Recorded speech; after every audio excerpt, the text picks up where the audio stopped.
10ನೇ ದಿವಸ ನಾನು ನಿಮಗೆ ದೇವರನ್ನು ತೋರಿಸ್ತೀನಿ ಸ್ನೇಹಿತರೆ.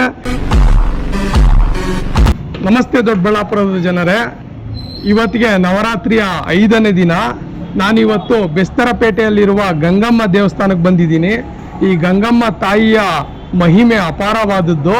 ಇದು ಪುರಾತನವಾದ ದೇವಸ್ಥಾನ ಮತ್ತು ಈ ದೇವಸ್ಥಾನದಲ್ಲಿ ಇರೋವಂಥ ವಿಗ್ರಹ ಕೂಡ ಪುರಾತನವಾದದ್ದು.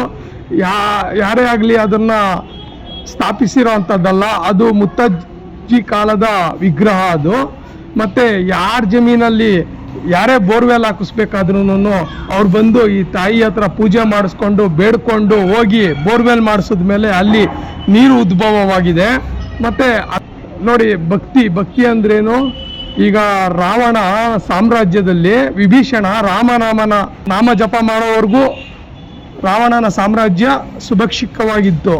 ಯಾವಾಗ ಆ ರಾವಣ ತನ್ನ ತಮ್ಮನ್ನ ಒದ್ದು ಅಲ್ಲಿಂದ ದೂರ ಮಾಡ್ತಾನೆ, ದೇವರು ಇದ್ರ ಅರ್ಥ ಏನು ಅಂದ್ರೆ ದೇವರು ತನ್ನ ಅವಮಾನನ ಸಹಿಸ್ಕೊಂಡ್ಬಿಡ್ತಾರೆ. ಆದರೆ ಒಬ್ಬ ಭಕ್ತನಿಗಾಗಿರೋ ಅಂತ ಅವಮಾನನ ಯಾವತ್ತೂ ಸಹಿಸ್ಕೊಳ್ಳೋದಿಲ್ಲ.